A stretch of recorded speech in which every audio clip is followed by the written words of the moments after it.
balingaki baboma Congo balingaki baboma Congo tokolala tokokanisa Congo tokolala tokokanisa Congo balingaki bateka mboke balingaki bateka mboke tokolala tokokanisa Oh yeah, kangi biso. tokolala tokokanisa Congo Merci. Assez. Alliance pour le changement. Assez. Le changement du Congolais et du Congo. Assez. Changement, changement, changement. Demain sera meilleur.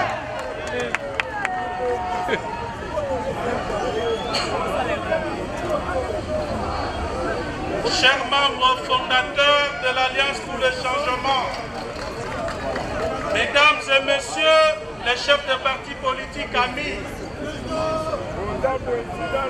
mesdames et messieurs les responsables des organes, structures et commissions permanentes du parti, mesdames et messieurs les chefs de mouvements associatifs affiliés au parti, distingués invités, mesdames et messieurs, chers camarades militantes et militants de l'Alliance pour le changement. Aujourd'hui, 24 avril 2025, marque le 3e anniversaire de la création de notre parti, l'Alliance pour le changement. À travers ma personne, ce parti avant-gardiste est très heureux et honoré de vous accueillir en ce jour à l'esplanade de son siège national pour commémorer cet événement qui désormais restera gravé dans l'histoire politique de notre pays. Permettez-moi de remercier chaleureusement tous les militants ainsi que le parti et organisations amies qui, en répondant à notre invitation, témoignent par leur présence de leur considération. L'Alliance pour le changement apprécie profondément cette marque de sympathie et vous exprime par ma voix sa vive satisfaction et ses sincères remerciements.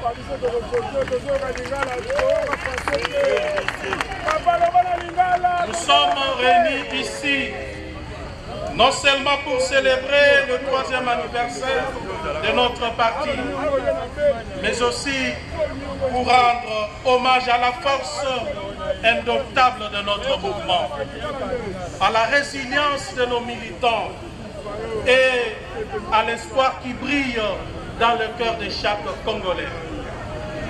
Il y a 3 ans, face à un pays en déliquescence, marqué par une politique arrogante, inconséquente, séparatiste et dépourvue de vision, menée par un régime impopulaire et dictatorial, animé par des acteurs opportunistes et incompétents, la lutte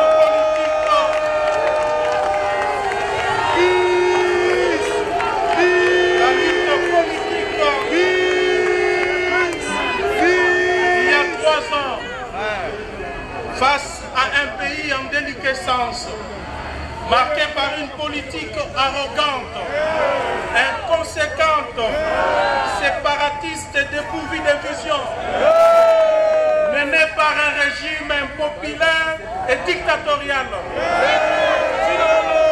animé par des acteurs opportunistes et incompétents.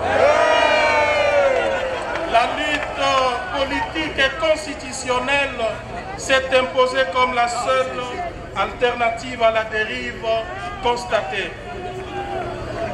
L'échec de la classe politique qui dirige notre pays depuis son accession à l'indépendance, avec un système politique à la fois prédateur et oppresseur, et la nécessité de la renouveler par des femmes et des hommes nouveaux capable de sortir le pays de l'ornière dans laquelle l'a plongé le régime actuel, nous ont interpellés de nous battre pour un avenir meilleur.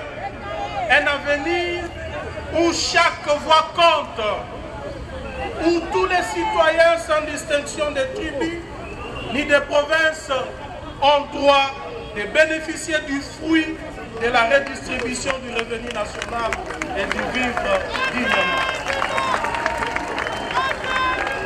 Aujourd'hui, force est de constater que cette vision rencontre largement l'adhésion des Congolais.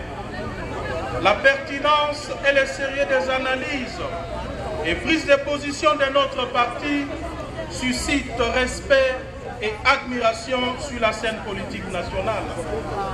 De plus, notre choix de lutter au sein de l'opposition place notre parti parmi les organisations politiques déterminées à mettre fin au comportement peu citoyen des actuels tenants du pouvoir. Mesdames et messieurs, distingués invités, chers camarades, troisième anniversaire bien sûr, mais aussi 3 ans de souffrance, de menaces, d'intimidation, de répression brutale et de tous les maux dignes d'un régime dictatorial et antidémocratique contre notre parti et ses acteurs.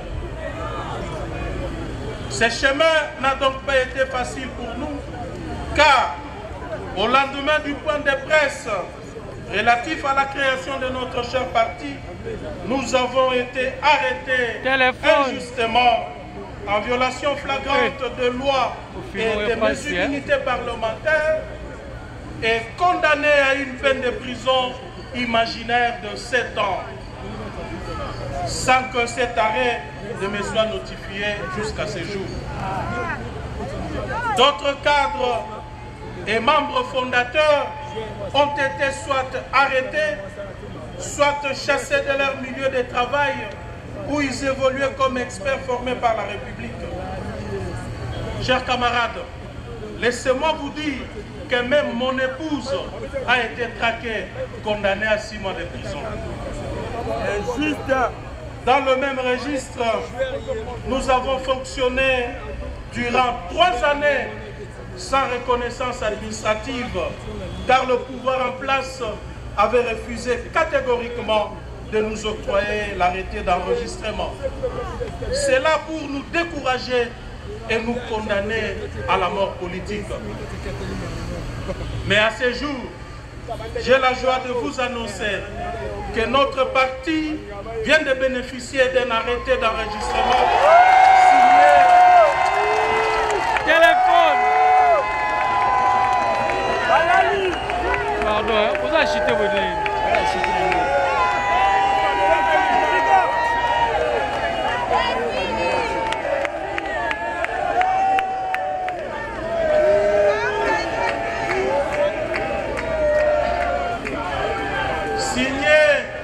Vous vous en doutez, il y a 10 jours seulement. Je ne terminerai pas ce registre sans rappeler les attaques répétées contre notre siège par peur de notre montée en puissance, occasionnant plusieurs blessés graves et de nombreuses pertes en matériel. Toutes ces injustices, loin de nous briser, ont renforcé notre détermination et chaque coup porté contre nous a été un appel à la résistance. Chaque pierre lancée, chaque porte ou vitre de notre siège brisé a renforcé notre solidarité. Nous avons transformé la douleur en force, la peur en courage. Chers camarades, Nous avons cru en ce rêve. Et aujourd'hui, il est devenu réalité. Ce chemin n'a pas été facile. Il a été parsemé d'obstacles, de doutes et de défis. Mais ensemble, nous avons franchi chaque étape portée par notre conviction et notre engagement. À vous, chers cadres et militants de l'Alliance pour le changement, je veux vous dire sincèrement merci.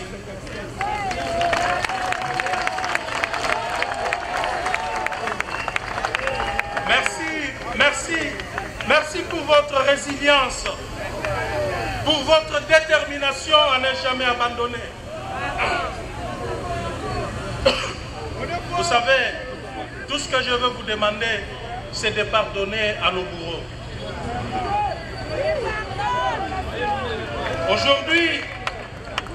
Aujourd'hui, nous célébrons la grandeur de notre organisation.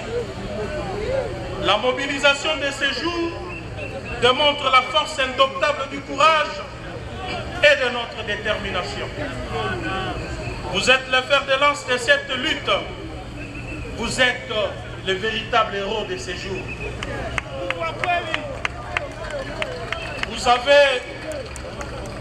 Vous avez prouvé que l'espoir est plus fort que la peur et que la solidarité est plus puissante que la répression. C'est d'ailleurs grâce à vous, grâce à votre résistance, que je suis libre aujourd'hui.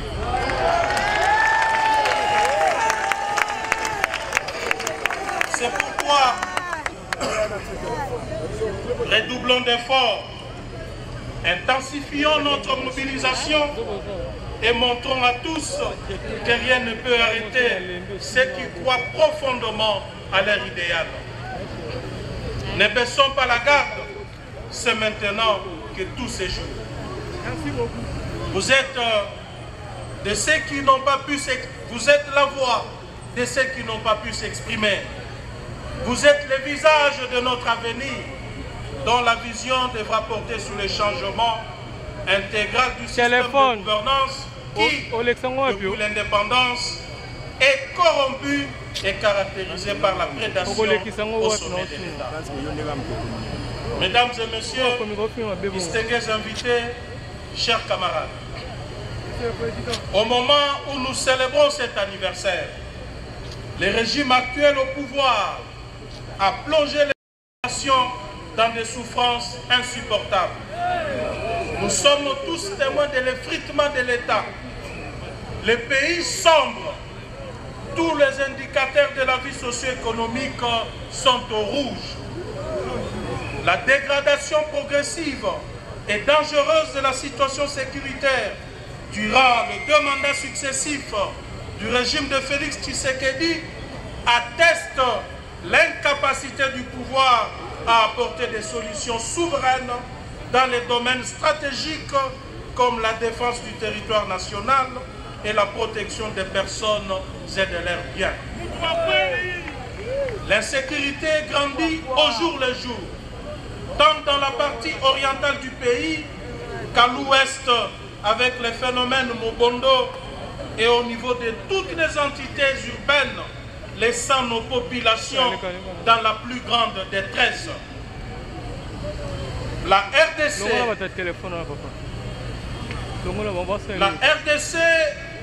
est parmi les derniers pays de la planète en ce qui concerne l'indice de développement humain, pendant que le régime en place présente à la population de faux chiffres de croissance. Au lieu de la transparence et la responsabilité, nous avons vu se développer l'opacité et l'impunité. On assiste donc à des statistiques mensongères contredisant un échec puissant dans la fourniture des besoins sociaux de base en faveur de la population, à l'instar de l'eau, l'électricité, l'éducation, l'emploi, la santé, l'alimentation et j'en passe. Il en est de même de l'absence de services publics de qualité. Toutes les routes du pays, et même celles de la capitale, sont amputées état, confirmant le manque cruel des infrastructures en faveur de nos populations. La menace de famine à des millions de compatriotes dans certaines parties du pays, comme le Grand Kasaï et le Grand Kivu, affectés par la guerre et l'abandon de populations concernées et déplacées à la solde des partenaires extérieurs, entraîne une pauvreté et une misère généralisée, ainsi qu'une cherté de vie sans pareil. L'unité nationale est brisée et la division éhontée de la population par le tribalisme institutionnalisé entame honteusement la cohésion nationale. Notre pays assiste davantage à un recul considérable en matière de respect de la liberté de la presse, de la liberté d'expression et même de toutes les autres libertés fondamentales garanties par notre Constitution. L'image de la RDC est désormais ternie.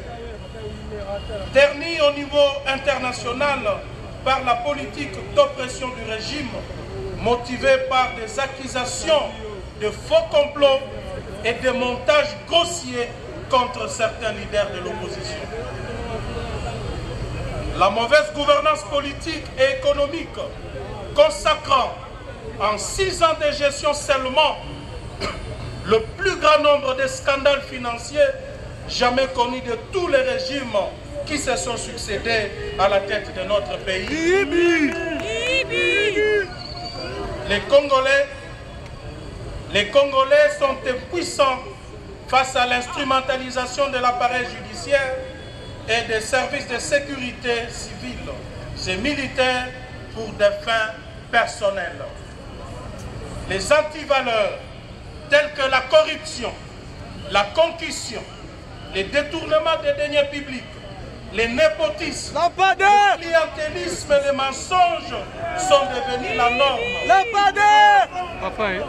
Les nominations à des postes clés ne se font plus sur base du mérite, mais sur des considérations personnelles, politiques et tribales. Les compétences sont sacrifiées sur l'autel des intérêts partisans, avec pour conséquence miner l'efficacité de nos institutions et de compromettre l'avenir de notre pays. Comment pouvons-nous espérer un changement positif lorsque ceux qui sont censés diriger notre nation sont plus préoccupés par leur propre enrichissement que par le bien-être de la population? Fort de ce qui précède, le régime en place a pris l'option de réduire le peuple au silence au moment où eux et leurs familles, leurs amis et leurs partenaires financiers mafieux pillent les caisses de l'État et les ressources naturelles du pays. La dette publique dans notre pays explose vers la hausse et on assiste chaque jour au phénomène de nouveaux riches à millions, voire à milliards de dollars. Milliards de dollars américains. Mieux de nouveaux voleurs, arrogants et cupides devant une impunité.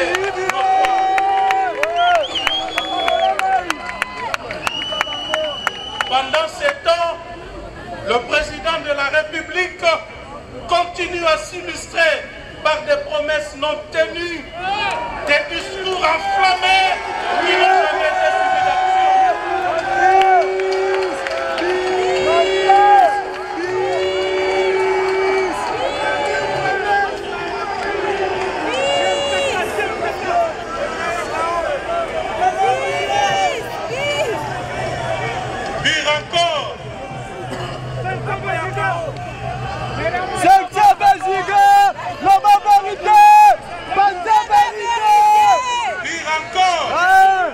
Le régime en place qui a lamentablement échoué a activé le mécanisme de répression et la recherche des boucs émissaires.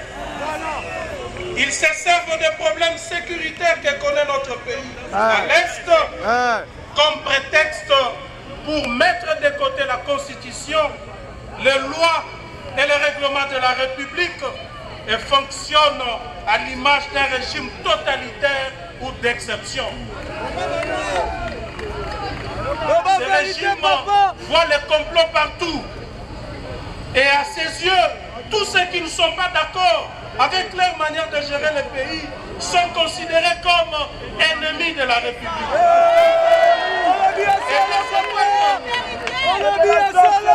Et de ce fait, potentiels rebelles qu'il faut traquer et neutraliser.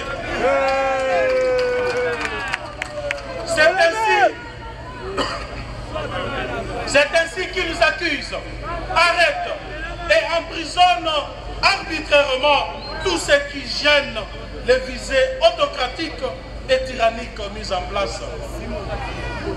C'est aussi ces mêmes visées autocratiques qui ont conduit le régime à la tentative de création du soi-disant gouvernement d'union nationale, dont le but est de rallier tout le monde derrière une vision qui n'existe pas, mieux une cause perdue d'avance.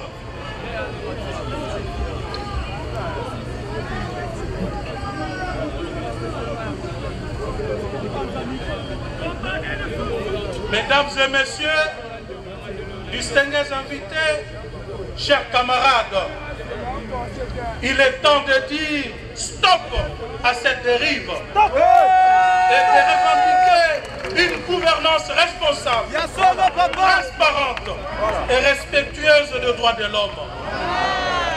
Le peuple congolais, aujourd'hui, plus qu'hier, doit être dirigé par des dirigeants qui rendent des comptes et qui mettent en place des politiques qui profitent réellement à la population. La RDC a besoin d'un leadership fort et clairvoyant qui place l'intérêt général au-dessus des intérêts personnels, un leadership qui valorise l'intégrité, la justice et l'équité. C'est devant cette réalité que l'Alliance pour le changement se présente comme une alternative crédible à travers sa vision claire du développement de notre pays qui devra se fonder sur 3 piliers principaux que sont la refondation de l'État, la transformation de l'homme congolais et les réformes de toutes les institutions publiques. 2. La réforme de l'économie nationale et des finances publiques pour supprimer les systèmes de prédation. Et 3. La révolution sociale intégrale qui renversera la pyramide à travers la priorité du développement à la base et surtout les changements du Congolais et du Congo. Nous pensons qu'à l'absence de l'État, aucun projet, aucune vision politique ne peuvent marcher car l'État, en tant que superstructure, est le seul capable de protéger les intérêts individuels et collectifs d'un peuple et d'assurer le bien-être à tous sans discrimination aucune. En parlant de la refondation de l'État, je ne fais nullement allusion à l'État dans sa configuration matérielle, mais plutôt dans sa dimension cosmogonique pour lui doter de toutes ses capacités défensives et offensives afin de lui permettre de réagir à temps et à contre-temps. Merci beaucoup. L'État-nation que nous allons construire demain aura 6 piliers notamment: l'armée, la police, les services de sécurité, l'appareil judiciaire, l'administration publique et la diplomatie. 520 gigas, la vérité. Ces instruments nous aideront à asseoir l'autorité de l'État afin d'imposer l'ordre et la discipline dans tous les domaines de la vie de cette nation. Nous allons construire un État comme un logiciel qui correspondra à un système qui définira nos intérêts ainsi que nos priorités, capables de détecter les menaces contre notre pays. À travers le 5e pilier que je venais de citer tout à l'heure, l'administration publique, nous allons, dès notre arrivée au pouvoir, sans plus tarder, procéder à un recensement général de la population afin de constituer un fichier national de la population, du patrimoine public et privé de l'État, ainsi que le patrimoine privé. Ce fichier sera mis à la disposition de tous les services publics et de toutes les institutions financières œuvrant dans notre pays. L'Alliance pour le changement mettra en place la réforme des institutions publiques et d'autres instances de décision passant par l'évaluation régulière d'une bonne gouvernance. Cette évaluation se basera sur des principes éthiques suivants. 1. La traçabilité, en s'assurant que tous ceux qui ont participé à la prise de décision sont retraçables. 2. La responsabilité, signifiant que chaque dirigeant politique ou autre est responsable de la décision, prise collégialement ou individuellement, et est soumis à une surveillance impliquant une reddition des comptes. 3. La transparence dans la gestion, c'est-à-dire l'obligation de rendre compte au peuple congolais. Donc, les dirigeants politiques doivent se rassurer que les informations ou les données pertinentes à sa compréhension et à sa justification sont accessibles à tous, particulièrement pour les fonctions de contrôle. 4. L'équité, en rassurant que toute décision prise par l'autorité étatique doit tenir compte des intérêts de la nation et de tous les citoyens sans discrimination ni incrimination. Enfin, l'indépendance, en s'assurant qu'aucun motif ou intérêt caché n'a été pris en compte ou en considération lors de la prise de décision. L'Alliance pour le changement prévoit des mécanismes intelligents de lutte contre les antivaleurs. Je cite les injustices, la corruption, le trafic d'influence, l'impunité, les détournements des deniers publics, les crimes de guerre et crimes économiques, j'en passe. Pour mieux les éradiquer, l'Alliance pour le changement voudrait 1. Appliquer avec rigueur toutes les lois y afférentes. Le président Félix Tshisekedi et son gouvernement en garde contre toute tentative de brader nos richesses minières auprès des Américains sous prétexte de ramener la paix à l'est de notre pays.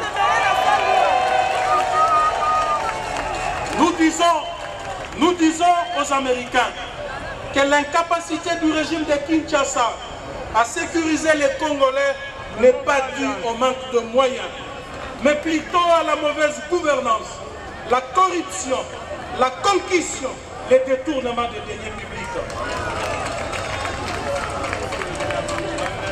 Chers Américains, ces gens qui viennent signer des contrats avec vous détournent même l'argent destiné à l'achat des armes et des munitions, voire même l'argent destiné au paiement des maigres soldes de nos vaillants soldats engagés sur le terrain des hostilités. Nous demandons aux Américains, nous demandons aux États-Unis d'Amérique qu'il y ait un État respectueux des principes en matière de bonne gouvernance et de la démocratie, pouvoir réexaminer la question sur ces projets de contrat et de se rassurer que l'argent issu de ces contrats ne pourra pas enrichir des individus au détriment du peuple congolais, à l'instar du contrat chinois et triste mémoire. Quant à nous, nous nous réserverons de tous les droits que nous reconnaît la Constitution de la RDC pour nous opposer à un projet qui ne visera pas l'intérêt de notre peuple. Mesdames, paix en République démocratique du Congo, demain sera meilleur.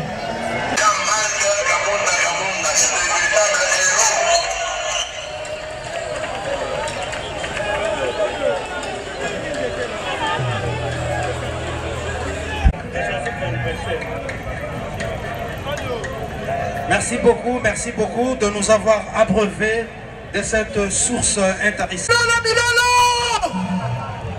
Voilà, et donc nous allons bientôt entonner l'hymne plutôt. Aujourd'hui, nous fêtons la 3e année d'existence de notre cher parti. Joyeux anniversaire à ces joyeux anniversaire. Otamae l'amour, Otamae l'amour, Otamae l'amour. Assez. En anglais. Happy birthday to you. Happy birthday to you.